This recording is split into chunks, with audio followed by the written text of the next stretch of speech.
बिस्मिल्लाहिर्रहमानिर्रहीम, अस्सलाम वालेकुम। आप देख रहे हैं स्पोर्ट्स वन का special programme news one TV पर, और अब से 1 घंटे के बाद टीवी वन पर भी हम आपको नज़र आएंगे। और अभी हम आपको मुसलसल नज़र आएंगे 19 मार्च तक। मार्च का महीना बस शुरू हुआ चाहता है। आज 28 तारीख फरवरी की, और कल से मैचेस शुरू होंगे। पिंडी में कल पहला मुकाबला होगा पेशावर ज़ल्मी और कराची किंग्स का। कल हुआ मुकाबला इस्लामाबाद यूनाइटेड और लाहौर कलंदर्स का, जो इस्लामाबाद यूनाइटेड को शिकस्त हुई। 110 रन से हारा है इस्लामाबाद यूनाइटेड। 90 रन पर आउट हो गई इस्लामाबाद यूनाइटेड की टीम, और 200 रन का वो हदफ के ताकुब में इस्लामाबाद की टीम पूरा नहीं कर सकी टारगेट। और शाहीन शाह अफरीदी और दीगर बॉलर्स ने बहुत अच्छी बॉलिंग की, और बैटिंग भी बहुत उम्दा लाहौर की तरफ से हमने देखी। आज के प्रोग्राम में हम तमाम उमूर पर बात करेंगे, और मुझे इस वक्त थोड़ी सी परेशानी हो रही है, वो आपको महसूस भी हो रहा होगा। मैं कहीं मौका देखकर मुझे जो छींक आ रही है उसको मैं ले ही लूँगा, ये आपको बता दूँ। बदी जमा मेरे साथ बैठे हैं कराची स्टूडियो में। अस्सलाम वालेकुम बदी, कैसे हैं? वालेकुम सलाम, कैसे हैं? खैरियत ठीक है, खैरियत से हैं। आज तो ज़ल्मी वाला कलर पहना हुआ। ज़ल्मी? ज़ल्मी का कहाँ से आ गया कलर? ज़ल्मी है, नजर ज़ल्मी का कलर ये नहीं, ज़ल्मी का कलर है काला। नहीं, अब चेंज होता रहता है। आप पहला एडिशन उठाए ना। पहला एडिशन तो पहले एडिशन में थोड़ी है, हम तो पहले एडिशन में हम दुबई गए थे तो उस वक्त था। नहीं, मुझे भी कल शर्ट मिली है, वो अच्छा। छठे सीजन वाली। अच्छा, ज़ल्मी ने आपको शर्ट भेजी? माशाल्लाह भाई, लाहौर कलंदर से भी शर्ट भेजी आप? नहीं, से लाहौर ने नहीं भेजी, से लाहौर वालों शर्ट भेजो बदी जमा को। और एजाज शेख को शर्ट मिली कि नहीं मिली? एजाज शेख साहब लाहौर में हमारे साथ हैं, और बड़े ही आज खबरें एजाज शेख के पास ये हैं कि नज़म सेठी साहब से इनकी बातचीत हुई है। एक प्रोग्राम में नज़म सेठी साहब आए थे, उसमें इनकी मुलाकात हुई है। उसमें बहुत सारी खबरें हैं PSL के हवाले से। ICC का इवेंट जो पाकिस्तान होस्ट करेगा इंशाल्लाह, ये पाकिस्तान का राइट है कि वो होस्ट करे। उसके अलावा एशिया कप के हवाले से बातचीत हुई है, उस पर हम तफसील से बात करेंगे। एजाज शेख साहब कैसे हैं? खैरियत से? अल्हम्दुलिल्लाह। आसिफ भाई, आप सुनाए? ठीक ठाक है, बस खैरियत से। और आप इतने धीमे लहजे में आप क्यों बात कर रहे हैं आज? नहीं, धीमे लहजे में शायद चाय पीने का असर हुआ अभी। अच्छा, चाय मिली है आपको? जी, ये देखें। नहीं, देखिए मेरे पास भी चाय है, देखें मेरे पास भी ग्रीन टी है, और बदी के पास कुछ भी नहीं है, सिर्फ पानी पी रहे हैं। मैं पानी पीता हूँ। तो कुछ खा भी ले रहा था पानी पीने से पहले, वो कलेजे पे नहीं लड़ जाएंगे। कलेजे पे कुछ लग तो नहीं रहा? आप कलेजे में लग बोझ तो नहीं आज? कुछ चीज भी खा लेनी थी पहले। कुछ खा लो यार बदी, तुम्हारे लिए एजाज शेख ने पैगाम दिया। प्रोग्राम के बाद खाएंगे।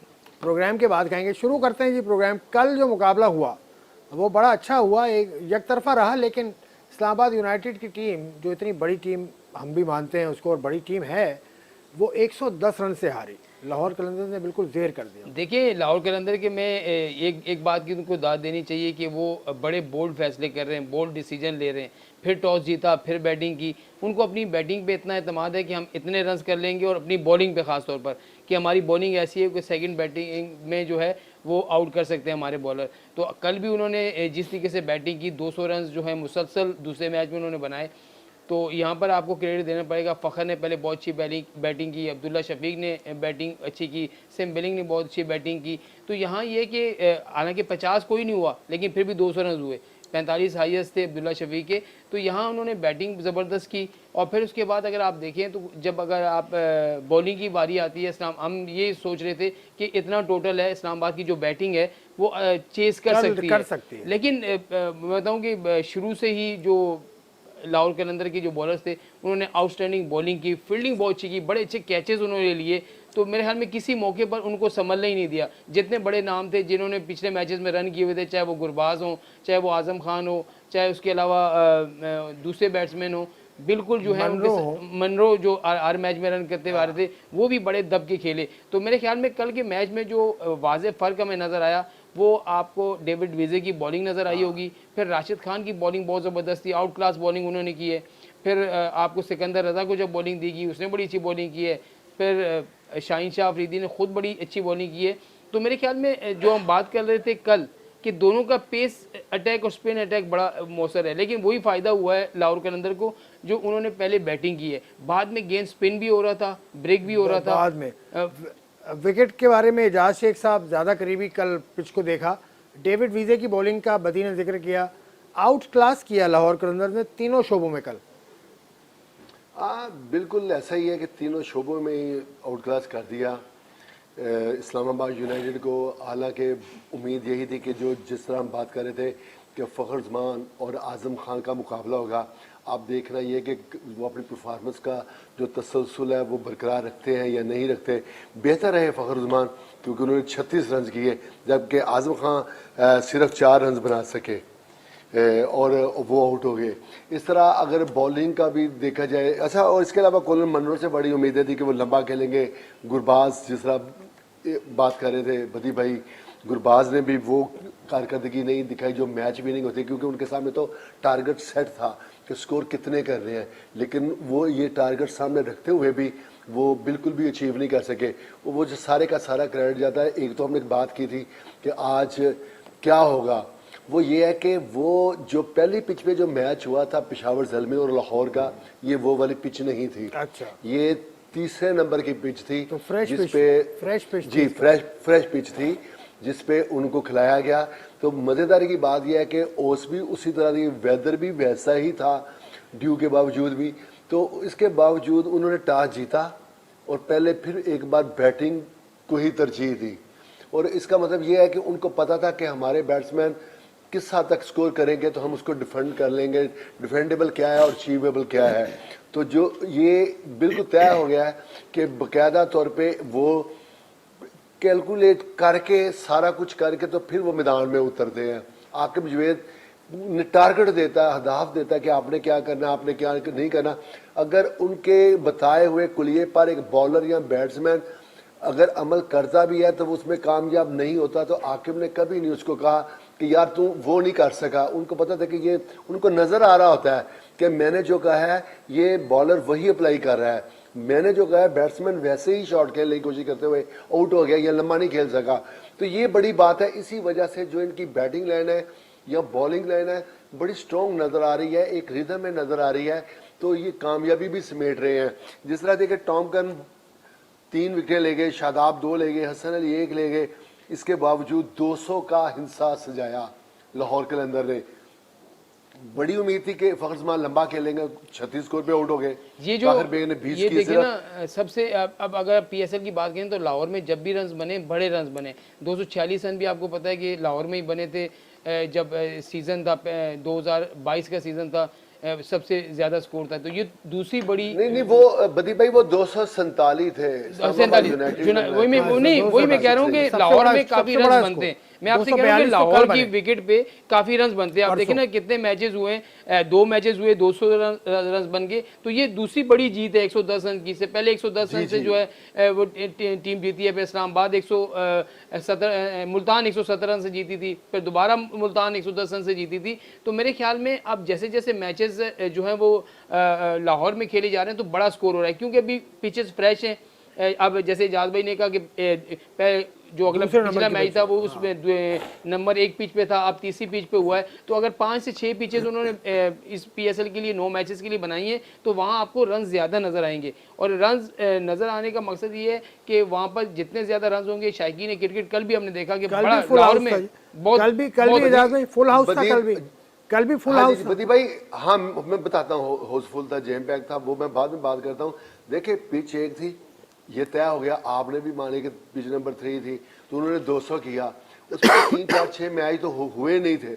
इसके बावजूद दूसरी इनिंग्स जो जिसने खेली, इतनी पिच तो खराब नहीं हुई थी कि वो 101 रन से 110 रन। इजाज भाई बॉलिंग बहुत अच्छी की है, बॉलिंग इसमें बॉलिंग बड़ी। हाँ ये क्रेडिट जाता है इसमें। पिच को हम कसूरवार नहीं ठहरा सकते ना वेदर को। नहीं, ये बॉलिंग ही बहुत अच्छी। इतनी, हाँ जी इतनी लंबी बैटिंग लाइन हो तो उसके बाद भी वो सिर्फ 90 रन पर आउट हो जाए इस्लामाबाद यूनाइटेड, तो ये यकीन नहीं आता। हालांकि जितना स्कोर था लग गया, नेक टू नेक जाएगा, बड़ा इंजॉय करेंगे लाहौरिये। लेकिन लाहौरियों की किस्मत ये अच्छी है कि 2 मैच खेली लाहौर की टीम, दोनों मैचेस जीत गई। और लाहौरिये सिर्फ लाहौर कलंदर को ही देखने के लिए आते हैं, जितना उन्होंने मैनेज किया। ये लाहौरिये क्या होता है? लाहौरिये ये कोई खास टर्म है? लाहौर, हाँ नहीं लाहौरिये। अच्छा। ये जिंदा दलाने लाहौर भी एक मखसूस वर्ड है इनके लिए, और लाहौरिये भी इनको बोलते हैं। लाहौरिये नाश्ते के बगैर नहीं, जब भी उठेंगे लेट उठेंगे संडे को तो वो बाहर से नाश्ता करेंगे। ये इनकी खुसूसियात में से एक। फज्जे के छोले खाते होंगे ना।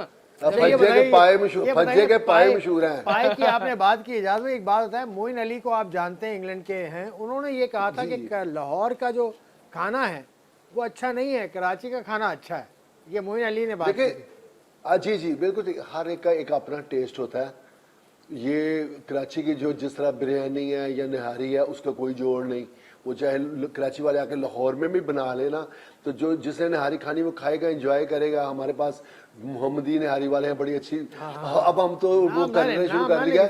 हाँ जी जी, वो एक बात कर रहा हूँ। तो बात ये है कि जो खाने स्पेसिफिक है, मशहूर हैं इलाकों के, तो उसको तो कोई डिनाई नहीं कर सकता किसी को पसंद आए या ना। ये टीम बाहर जा रही है खाना खाने के लिए, अगर आउटिंग के लिए मतलब वो जो रोड्स वहाँ के मशहूर हैं, स्ट्रीट फूड मशहूर है, जी जा रही है जी टीम? ये ना नहीं ये टॉप सीक्रेट रखते हैं, उसके अबाउट वो न्यूज़ तक भी नहीं पीसीबी वाले देते। अगर कोई जा भी रहा है ना तो अभी तक ये बात सामने नहीं आई। अलबत्ता ये ज़रूरी है कि जो लाहौर कलंदर वाले हैं, जितने भी फॉरेनर प्लेयर इनके पास हैं, हम उनको सैर भी करवाते रहते हैं, शॉपिंग करवाते हैं, जितने भी मारूफ इलाके हैं उनमें ले जाते हैं, और कई इवेंट में भी, फंक्शंस में भी नज़र आते हैं इनके जो फॉरेनर प्लेयर्स हैं। कराची में बहुत जगह, लेकिन कोई टीम बाहर नहीं निकली इस दफा। देखिए पहले कराची किंग्स वाले समंदर की सैर पे लेकर गए थे। देखिए असल में होता ये है कि जब आपको थोड़ी सी प्रॉब्लम हो, सिक्योरिटी का इशू हो, तो पिछली सीज़न में आपको याद होगा कि जब खिलाड़ी जो हैं बगैर बताए बाहर चले जाते थे, शादियों में चले जाते थे, फिर जो हैं वो बाहर से खाने भी मंगा रहे होते थे। तो ये एक प्रोटोकॉल होता है मेरे ख्याल में। अगर आप पीएसएल खेल रहे हैं या आप क्रिकेट खेल रहे हैं, तो उस दौरान अगर आपका कल मैच और आज आप तफरी करने जा रहे हैं, तो असर पड़ता है आपकी टीम की परफॉर्मेंस पर। हाँ, ये होता है कि आपके पास अगर 5-6 दिन है गैप है मैच में, तो उसके बाद अगर कोई भी टीम अपने प्लेयर्स को लेके जाती है या इवेंट के बाद लेके जाती है या इवेंट से पहले लेके जाती है, तो अच्छा है, एंजॉय कर लेते आपने कहा हालात ठीक नहीं, लेकिन हालात, मैं इस बात नहीं, हालात वो कहने का मतलब देखिए, इंग्लैंड की टीम यहाँ पर आई, न्यूजीलैंड की टीम यहाँ पर आई, श्रीलंका की टीम यहाँ पर आई, और भी टीम्स यहाँ पर आई, वो सबके सब आउटिंग के लिए गए थे। बाहर प्रेस क्लब ने देखिए इजाजत बाकायदा तौर पर यहाँ पर आपने सिक्योरिटी को पहले दरख्वास्त देनी है, सिक्योरिटी जो है वो दरख्वास्त को मंजूर करेगी, उसके बाद जो है वो आप टीम को लेके जा सकते हैं। जब तक आपको सिक्योरिटी क्लियरेंस नहीं मिलेगी आप नहीं जा सकते। उनके साथ आप देखें जो भी टीम जाती है बाकायदा तौर पर उनके साथ प्रोटोकॉल जाता है और उसके बाद जाते हैं। वैसे इवेंट जैसे अभी आप देखें लाहौर के अंदर के जो खिलाड़ी आए हुए थे, जो पाकिस्तानी खिलाड़ी हैं, वो तो यहाँ भी घूमते रहते हैं, अपने शहरों में भी घूमते रहते हैं, उनको प्रॉब्लम नहीं है।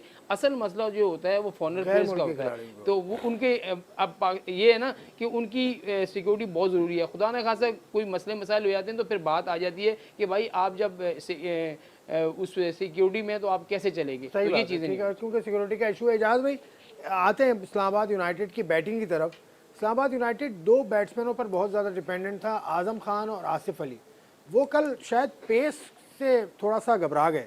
मुझे घबराने का लफ्ज़ तो गलत होगा, लेकिन पेस से ज़रा सा खेलने में मुश्किल हुई उनको, आज़म खान को भी और आसिफ अली को भी। देखें, आज़म खान को डेविड विज़ी ने आउट किया, जबकि आसिफ अली को राशिद खान ने आउट किया।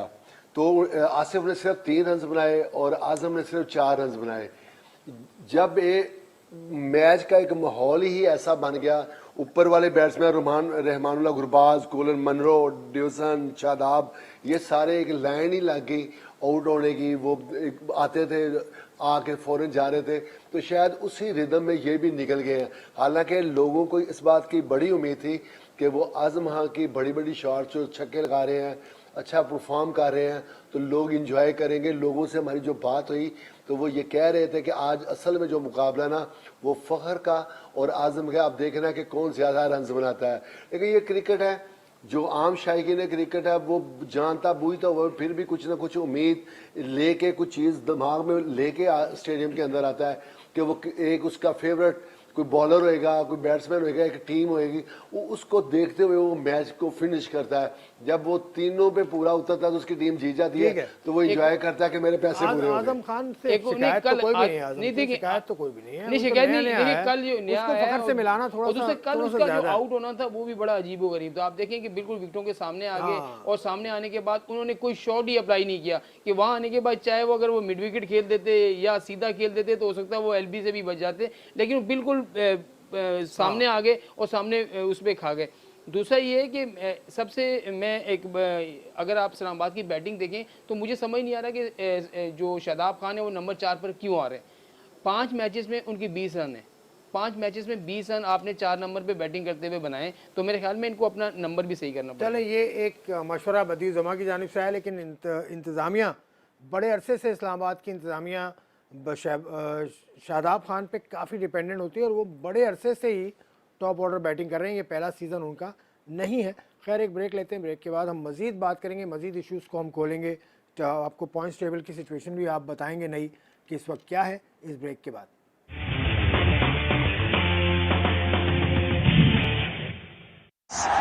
And now he's being helped off the park. Sure, that's necessary, and I don't know whether Shadab will find it overly funny. I know I wouldn't. Tell you that much. He's got to go though, the skipper of. ये आपने footage देखी, हारिस रऊफ और शादाब खान को हारिस रऊफ जाते हुए tease कर रहे थे। ये करना चाहिए था उनको, नहीं करना चाहिए था, इस तरह के मामलात में क्या होता है, इस पर ज़रा थोड़ी सी रोशनी डालेंगे। बदीज़मा आपसे शुरू करता हूँ, इसको देख के आपको कैसा लगा? देखिए आसिफ भाई, आप भी क्रिकेट खेलते रहे हो, जो बंदा क्रिकेट खेलता है अभी भी खेलते हैं, लेकिन जो क्रिकेट बंदा खेलता है उसको पता होता है कि जब आप आउट होते हैं तो आउट होने के बाद आपके तासुरात क्या होते हैं, क्योंकि आप बैटिंग कर रहे होते हैं। और ये तो शादाब खान जो है वो टीम का कप्तान भी था और वहाँ उसकी टीम जो है उस वक्त मुश्किल में थी, वो आउट हुआ और उसके बाद इस तरह का टीज करना, इस तरीके से हरकत करना मेरे ख्याल में गैर मुनासिब है, क्योंकि उस वक्त इतना प्रेशर उसके ऊपर होता है, इतना गुस्सा होता है कि यार मैं क्यों आउट हुआ गया, मेरी वजह से टीम भी हार सकती है। तो ये मेरे ख्याल में नहीं करना चाहिए। हारिस रऊफ की ये हमेशा से आदत रही है। पहले आपको याद है कि इनके साथ कोई करे तो कामरान गुलाम को इन्होंने थप्पड़ मार दिया था। फिर एक आप थोड़ी देर पहले बता रहे थे BPL के मैच में भी असनैन ने इनके साथ मजाक किया, उसमें भी ये गुस्से में हो गए थे। तो जब आप गुस्सा खुद नहीं करते, लेकिन यहाँ दाद देनी पड़ेगी शादाब खान को कि उन्होंने बिल्कुल जो है रिएक्ट नहीं किया और वो अपने बाहर चले गए। तो इस तरह की हरकतें उस वक्त नहीं करनी चाहिए जब आपकी टीम मुश्किल में हो, प्रॉब्लम में हो। हाँ, अगर शादाब की टीम जीत रही होती है, मुझे लग रहा है कि शादाब भी उसके साथ हंसी मजाक करता हुआ बाहर जाता, लेकिन इस वक्त शादाब की टीम मुश्किल में थी और शादाब खुद आउट हो गया। बड़ा मुश्किल सूरत हाल है। शादाब को क्रेडिट जाता है इसका कि उन्होंने सूरत हाल को बिगड़ने से बचाया। एजाज शेख साहब, आपका मौक़िफ़ इस पर क्या है? मेरा मौक़िफ़ ये है आसिफ भाई कि जब ये ट्रेनिंग कैंप में होते हैं ना, सारे खिलाड़ी बड़े जेल हुए होते हैं, बड़ा इंजॉय कर रहे होते हैं।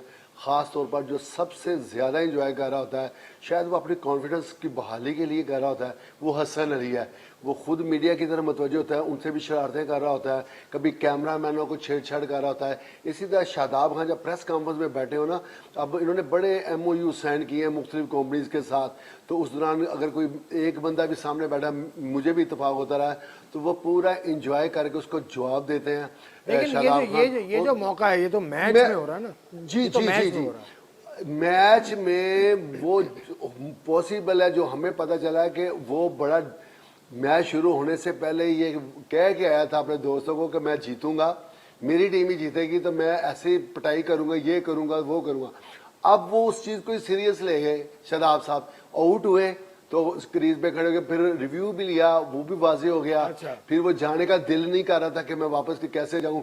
तो फिर हारिस रऊफ, क्योंकि इनकी फ्रैंकनेस का लेवल ऐसा है कि वो आपस में लड़ते नहीं, एंजॉय करते, तो वो फिर उन्होंने एक खास ही माहौल बना दिया, जिसको जितना क्राउड बैठा हुआ था स्टेडियम में उससे खूब महसूस हुए। किसी ने भी इसको नेगेटिव सेंस में नहीं लिया, बल्कि हैरानगी का इजहार किया जब वो खड़ा रहा, वो बाहर नहीं जा रहा।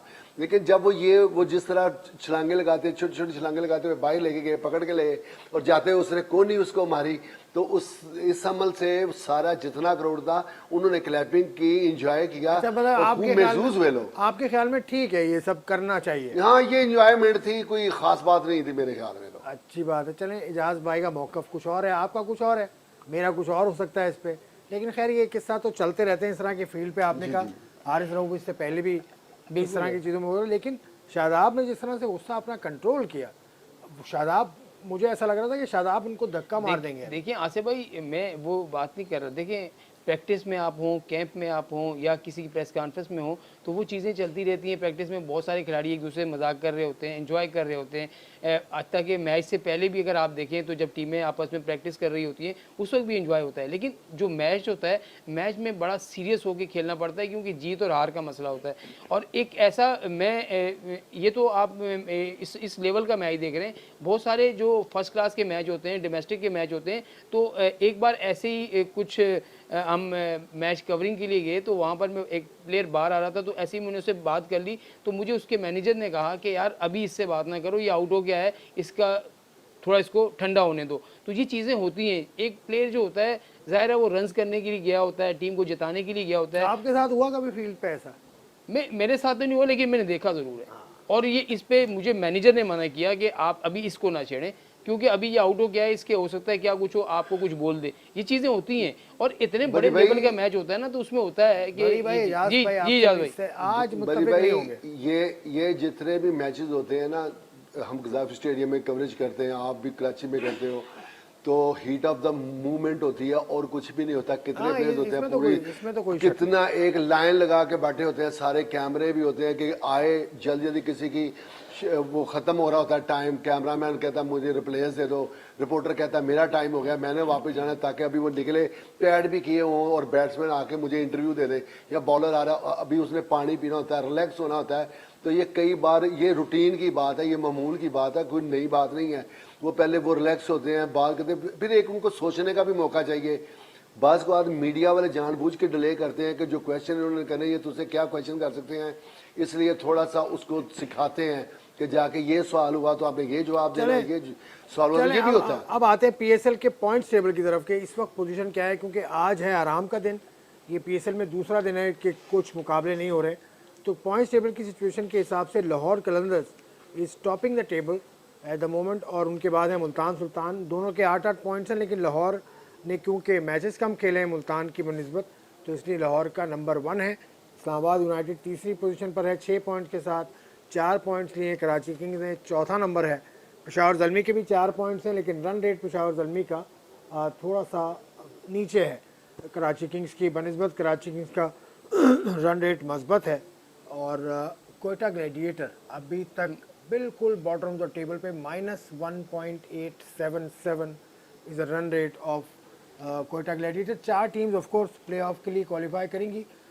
वो 4 टीम्स कौन सी होंगी, कल हम मुकाबला देखेंगे पेशावर ज़ल्मी और कराची किंग्स का। बदी ज़मा ये टेबल की पोजीशन है, आधा तकरीबन हो गया है पीएसएल, तकरीबन नहीं यकीनन हो गया है आधा पीएसएल, तो इसमें सूरत हाल ये बनती है। देखिए अभी तक जो आपने पॉइंट टेबल दिखाया, इसमें देखिए लाहौर के 5 मैचेस में जो है 4 फतवात हैं, एक वो आ रहा है, उसका रन रेट भी बहुत अच्छा है। फिर दूसरे नंबर पे अगर आप मुल्तान की बात करें, 6 मैच खेल कर 4 जीते हैं, 2 आ रहे हैं, उनका भी जो है रन रेट बड़ा अच्छा है। फिर अगर हम तीसरे नंबर पे बात करते हैं, तो यहाँ पर इस्लामाबाद के जो है 5 मैचेस में जो है वो 3 इस्लामाबाद जीता है, 2 आ रहे हैं, इसकी भी पोजीशन अभी अच्छी खासी बेहतर है। लेकिन कराची और जो आप बात करते हैं कराची और कोयटा इस वक्त जो है वो बहुत ज़्यादा मुश्किल में।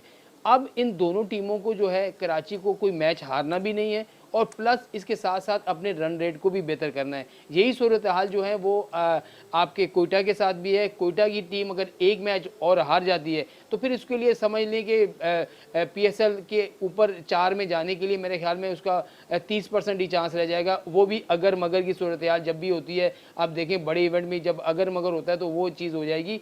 तो अब गलती की गुंजाइश ना ही कराची किंग के पास है और ना ही कोयटा के पास है। अगर वो मुसलसल अपने जो कराची किंग 4 मैच जीतती है और कोयटा 5 मैच अपने जीतती है, तो फिर उनके जाके चांस बनेंगे कि आया वो फाइनल 4 में जो है वो आ सकती हैं या नहीं आ सकती। लेकिन 2 टीमें इस वक्त आपको वाज़ेह फ़र्क नज़र आ रहा है। अगर वो एक के 5 मैच बाकी हैं, एक के 4 मैच बाकी हैं, अगर 2-2 विन भी वो कर लेते हैं तो उनकी जो है पोजीशन बड़ी अच्छी हो जाएगी। तो ये पॉइंट टेबल है। एजाज शेख साहब, आपकी इस पर क्या मौक़िफ़ है?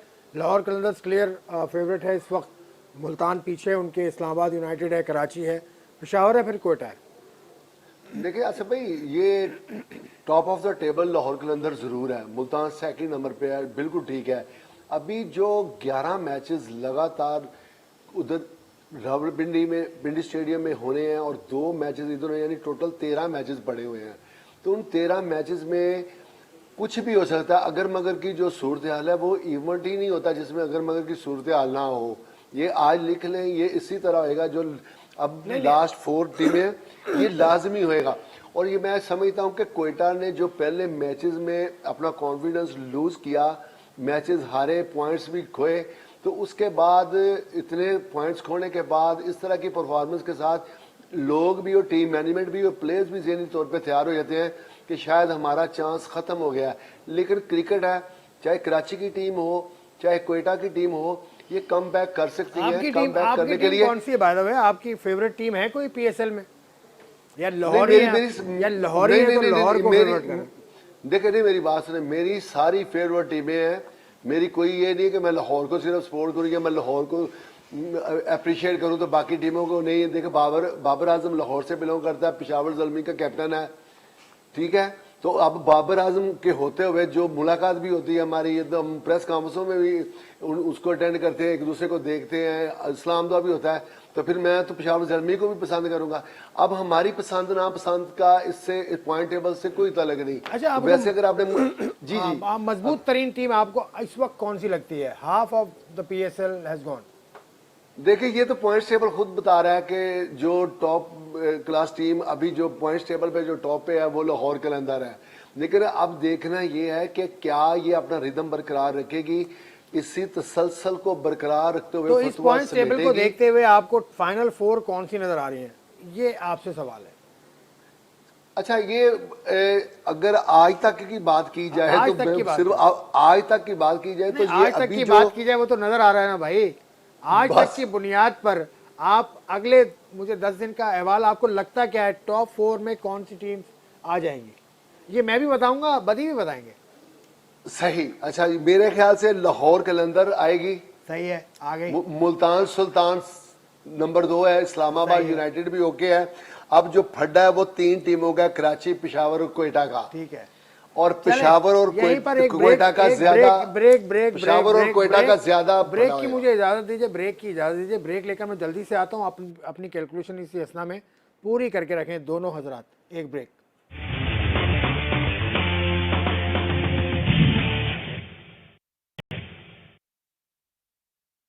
चलते हम तीसरे हिस्से में आ गए हैं प्रोग्राम के। हमारे पास बातें हैं अब मजीद करने के लिए। एजाज शेख साहब कुछ बात कर रहे थे, वो बात मुकम्मल करें जल्दी से। उसके बाद फिर आज होने वाला लाहौर में जो वाक़या है जिसको आप ही रिपोर्ट करेंगे नजम सेठी साहब से जो मुलाकात आपकी हुई है एजाज शेख साहब। आसिफ भाई, आज sports journalist association of Lahore के ज़ेरे तमाम एक क्रिकेट मैच हुआ। वो दोस्त जो इंग्लैंड में जब हम जाते हैं तो हमें वेलकम करते हैं, उनसे मुलाकातें होती हैं, तो वो पूरी टीम बना के लंदन और बर्मिंघम मुख्तलिफ शहरों से वो लाहौर में आए हुए हैं। अरे तो कराची भी आई है, आपको सिंध स्पोर्ट्स जर्नलिस्ट एसोसिएशन से हम दावत देते हैं, आप कराची आइए PSL के बाद, इनको कहिए। मैं आपको नंबर दूंगा प्रेसिडेंट का, अकील बिल्ला जी का या चौधरी अशरफ का, जो सेक्रेटरी हैं, तो वही फाइनल करेंगे। तो नजम सेठी साहब से मुलाकात हुई आपकी, क्या हुआ? आपने उन्हें देखा, उन्होंने आपको देखा, बैकग्राउंड म्यूजिक बजा और आप चलते हुए आए, सब बताइए मुझे, पूरी तफसील बताइए। जब वो आए उनका पुरतपाक इस्तकबाल किया गया, उन्हें गुलदस्ता पेश किया गया। फिर उनके साथ अमजद भट्टी साहब भी थे जो आजकल उनके एडवाइज़र हैं, मीडिया एडवाइज़र, वो भी साथ थे। वो बड़े खुश हुए, उन्होंने कहा यार मेरा तो खुद दिल कर रहा है कि मीडिया का मैच हो रहा है, मीडिया वाले हमेशा कवर करते हैं, तो मेरा तो दिल करता है मैं खुद बैटिंग करूँ।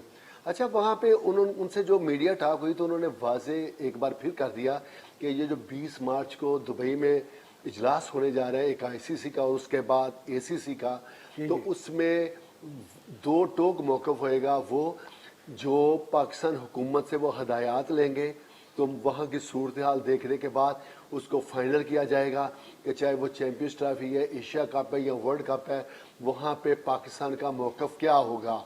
एक तो उन्होंने ये 2 टोक बयान दे दिया है कि जब उनसे ये क्वेश्चन किया क्या आप अभी भी अपने मौक़िफ़ पर कायम है, जो पहले मौक़िफ़ दिया था कि ये एशिया कप हुआ तो सिर्फ लाहौर में ही होगा, तो उस तनाज़र में उनका कहना था कि ये शायद इजलास ख़त्मी हो, इसलिए हुकूमत और सिक्योरिटी अदारे, सिक्योरिटी कंसर्न बहुत होता है कोई भी हुकूमत हो, तो उनसे बात करके मैं उधर हदायत लेके मैं उधर पहुंचूंगा तो फाइनल कुछ भी होएगा।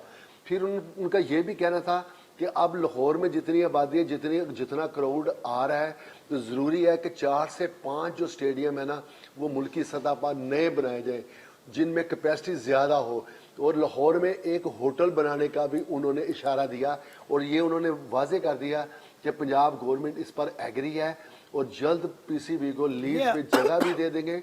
और एक बातें लग रही हैं, अरे बात सुने, अभी मेरी बात सुने, होटल की बात रमीज आजा जब आए, मेरी सुन ले, रमीज आजा जब आए तो यहाँ पर एक बिजनेस कम्युनिटी से उनकी यहाँ पर बात हुई, जो आज उन्होंने मीडिया से बात हुई ना, मैंने तो वो ही करनी है कि मैं अपने बदी से अगर 700 साल पहले उससे बात हो गई हो तो ये मुझे नहीं पता। नहीं, मैं वो बात नहीं कर रहा, आपकी बात को हम आपकी बात को तो हम डिनाई नहीं कर रहे ना। अब इस बात पे अगर तजिया लें तो नजम सेठी साहब इससे पहले भी चेयरमैन रह चुके हैं। जी। उससे अगर पहले पहले भी बड़े बड़े ऐलान हो चुके हैं। अब एक बात मेरी इस सारी सूरत हाल में हुकूमत पाकिस्तान कहाँ से आ गई? अगर आपको हुकूमत से ही पूछ के करना है तो फिर इंडिया भी तो हुकूमत से आप पूछता सुन है। लेना कि अब पहले इनकी बात का वो जवाब कि नजम सिटी साहब ने कहा कि हम 4 से 5 स्टेडियम नहीं बनाएंगे। बन गए। रमीज आजा ने क्या कहा था? रमीज आजा ने क्या कहा था? वो तो 15 से 20 स्टेडियम बनाने के लिए आ गया था। फिर यहाँ पर जो उनकी जो कारोबारी शख्सियात से बात हुई, उन्होंने कहा जी कि यहाँ पर हम होटल अब बिल्कुल हमने ठेका दे दिया, होटल बन रहा है। और बाकायदा तौर पर एक बिजनेसमैन से उनसे कहा कि आपसे पहले जितने भी चेयरमैन आते हैं हमारे पास आते हैं, मुलाकात करते हैं, फोटो खिंचवाते हैं और चले जाते हैं। कोई हमें फेरिस्त नहीं देता कि हमने क्या करना है, क्या बनाना है। बिल्कुल ड्रॉप-इन पिचेस उसके लिए बुलाया था, 50 करोड़ रुपए का उन्होंने कहा। ऐसा कुछ भी नहीं है। यहाँ पर सिर्फ बातें कर देते हैं, हवाई में फायर करके फिर चले जाते हैं। कर लूं मैं? और दूसरा ये है कि कर लीजिए, बात कर रियाज भाई नाराज हो गए। ये नहीं। अच्छा, जब वो मीडिया के 10 कैमरे लगे हों तो वहाँ पे भले वो बात किसी की या अपनी रिपीट ही कर रहे हो, एक जर्नलिस्ट को, एक स्पोर्ट्स रिपोर्टर को उनकी साउंड बाइट चाहिए, वो भले वो 100 बार पहले भी कर चुके हो, तो वो तो हमें तो वो ही जरूरत है ना। हम तो सवाल पूछे ना, उससे सवाल पूछे कि भाई कि आपसे पहले भी चेयरमैन आए, आप भी चेयरमैन आए, ऐलान करते हैं फिर चले जाते हैं। उनसे सवाल तो करें कि होटल पहले भी आपने वादे किए हुए हैं, अब वो कहाँ बने कि अभी आप फिर वादा कर रहे हैं? आपको तो 3 महीने के लिए लेके आए, आप वादे जो हैं वो 3 साल के कर रहे हैं। नजम सेठी साहब ये इस तरह से वादे क्यों कर रहे हैं? वो क्या आगे चेयरमैन रहेंगे? वो चेयरमैन क्रिकेट बोर्ड नहीं है, वो 3 महीने के लिए आए भाई, कमेटी के सरबराह हैं वो। ठीक हो गया जी, आप दोनों की अपनी राय जो है वो नहीं, हमारी राय नहीं, बात तो नहीं दे रहे, हम तो अपने एक्सपीरियंस के ऊपर बात कर रहे हैं। मैं कह रहा हूँ बिल्कुल ठीक है, एग्री। अब बात उनकी कर रही है जो उन्होंने आज की है, उन्होंने क्यों किया। अच्छा, एक और बात, जो बात कर रहा होता है ना, जब आप क्रॉस क्वेश्चनिंग करते हैं तो वो कहते हैं बहुत बहुत शुक्रिया, चल पड़ते हैं। ये भी अच्छा, तो हमें ज़रूरत होती है। अच्छा, फिर एक बड़ी अच्छी बात की जो हमारे प्रेसिडेंट है सजाल के, विदाउट कैमरा जो बात हुई, तो उन्होंने एक मशवरा उन्हें दिया कि जो जर्नलिस्ट हैं, क्रिकेट बोर्ड इतने लल्ले तल्लों पे पैसे पूसे उड़ा देता है, हर एक को कुछ ना कुछ करता रहता है। तो देखें किस मौके पर एजाज शेख की आवाज़ रुकी आके। मुझे ऐसा लग रहा है कि इन्होंने ये कहा कि जर्नलिस्ट को आप अकोमोडेट करें, कुछ करें। मेरी बात में नजम सेठी, अगर आप पीएसएल की बात करें तो नजम सेठी वो वाइस चेयरमैन थे जिन्होंने सुपर लीग में तमाम ही जर्नलिस्ट को वो जो दुबई में लेके गए, सब जगह लेके गए, ऐसा कुछ भी नहीं है। लेकिन जहाँ तक आसिफ भाई ये बातें होती है ना, जो भी चेयरमैन आ रहा है वो बातें करता है और फिर चला जाता है। आपने काम कौन सा किया? वो चाइना ग्राउंड जो है आज भी वैसे ही चाइना पड़ा, वहाँ होटल नहीं बन सकता। इनका ये प्लान था कि चाइना ग्राउंड में हम होटल बनाएंगे, कॉरिडोर से नीचे से हम रास्ता देंगे, वहीं से टीमें आगे ठहरेंगी, 5 स्टार्स को दर्जा होगा और वहीं से टीमें चली जाएंगी, किसी किस्म की कोई सिक्योरिटी नहीं होगी, प्रॉब्लम नहीं होगी, सब कुछ हो जाएगा। सब चीज़ें तय होने के बावजूद आपने आज दिन तक क्या किया? फिर ड्रॉप इन पिचेस हम जिस हर जो है वो शहर में बनेगी, कहाँ बनी? वो एक आए ऑस्ट्रेलियन क्रिकेटर आए, आके उन्होंने देखा, उन्होंने कहा भाई यहाँ तो उनको लेके कहाँ गए? नया नाज़िमाबाद में। भाई आपने अगर पिचेस बनानी है तो आपको नैसर स्टेडियम लेके आएँ, आप उनको लाहौर लेके जाएँ, पेशावर लेके जाएँ, पिंडी लेके जाएँ। तो और पेशावर का स्टेडियम मैंने 1 साल पहले जाके बेहतरीन करके बनाया है स्टेडियम, बन रहा है अभी, जमीन से उसको दोबारा उठाया है। देखे ना, तो उस पे 1.5 अरब रुपया तो खर्च हो चुका है, 1 अरब 75 करोड़। तो ये चीजें होती हैं। आप वादे नहीं करें, आप अमली काम करेंगे तो फिर वो होगा। जब तक अमली काम नहीं होगा, ऐसे ही जो भी चेयरमैन आएगा वादे करेगा चले जाएगा। असल में उनसे सवाल होना चाहिए कि जो भी चेयरमैन आता है तो ये वादे क्यों कर जाता है, इसको मुकम्मल कब करेंगे, ये हमें जवाब दें। सवाल उनसे कोई नहीं करता। और एक और मैं इशू यहाँ बता दूं कि पीसीबी ने जिन लोगों को फारिग किया था, 150 लोग कोचेज जो हैं और एनालिस्ट वगैरह, उनमें से बेशतर के पैसे अभी तक नहीं दिए गए। बिल्कुल नहीं दिए गए। ठीक है, पैसे नहीं दिए गए। मैंने कल पूछा पीसीबी के एक आला अहदेदार से, उसने मुझे एचआर के उस शख्स का नाम भी बताया जो कि मैं नहीं ले रहा यहाँ पर, कि उनके पास केस फंसा हुआ है और वो ये कह रहे हैं कि हमने कुछ चीज़ें मांगी हैं इन कोचेस से, इन एनालिस्ट से, कि वो हमें दे दें कुछ रिपोर्ट्स अपनी तौर पर जो मांगी है वो दे दें। कुछ लीगल मामलात है, लीगल मामलात को पहले हल कर रहे हैं ना। अब आप और मैं अगर कोचेस के तौर पर काम कर रहे हैं, हम तो फारिग हो गए ना, हमें पैसे कौन देगा? यही चीज़ें तो है ना आसिफ भाई, कोई प्लान आप बनाते नहीं हैं, फिर वो चीज़ें होती हैं। अब एक कोच है, अगर वो काम आपके साथ कर रहा है, 2 साल उसने काम किया, उसके बाद उसको आपने निकाल दिया, और निकालने के बाद उसकी जो उसने मेहनत की, वो सारा दिन धूप में रहा, ग्राउंडों में रहा, बच्चों के साथ मेहनत करता रहा, उसको जो अगर आप पैसे नहीं देंगे उसके दिल पे क्या गुजरेगी? आप ये भी तो सोचें, एक तरफ आप डिपार्टमेंट क्रिकेट की बात करते हैं कि हम बहाल करके बहुत सारे लोगों को रोजगार दे रहे हैं, दूसरी तरफ आप आते ही जो है कितने लोगों को फारिग कर देते हैं। डिपार्टमेंटल क्रिकेट कहाँ तक पहुंची है अभी तक कुछ नहीं पता। एक वापडा ने इनको जवाब दिया था, बाकी किसी ने भी अभी तक इनको जवाब नहीं दिया। और सितंबर में सीजन शुरू हो बिल्कुल, जाएगा फर्स्ट क्लास। अभी तक किसी ने, सिर्फ वापडा के अलावा किसी भी डिपार्टमेंट ने इनको जवाब नहीं दिया कि हम आ रहे हैं या नहीं आ रहे हैं। ये बात मैं आपको बताऊं। क्योंकि हम इस पे बात करते थे, पाकिस्तान सुपर लीग तो चल रहा है, लेकिन Pakistan super league cricket board की टॉप शक्ल है, उससे नीचे का सूरत हाल सब बहुत ही ख़राब हुई हुई है, चाहे वो कोचेज हों चाहे वो खिलाड़ी हों। खिलाड़ी इस वक्त बदजन हैं, परेशान हैं कि अगला सीज़न में वो करेंगे क्या। वो वापडा से खेलेगा, HBL से खेलेगा, कहीं और से खेलेगा, या वो इन्हीं रीजन से खेलेगा। यही तो खिलाड़ी को बेयकीनी की सूरत में रखा हुआ और बयान पे बयान देते रहते हैं। खैर, प्रोग्राम का वक्त भी ख़त्म हो चुका है। हम PSL 8 के सीज़न के 8वें सीज़न के हवाले से हम बात ये करते हैं प्रोग्राम में, लेकिन मैंने जैसे पहले कहा, क्रिकेट बोर्ड से जुड़े और क्रिकेटर से जुड़े और पाकिस्तान में क्रिकेट मामलात के हवाले से जो भी इश्यूज़ हैं वो भी हम इस प्रोग्राम के प्लेटफॉर्म से उठाते रहेंगे। मैं इजाज़त चाहूँगा, इंशाल्लाह कल फिर आपसे मुलाकात होगी। खुदा हाफ़िज़।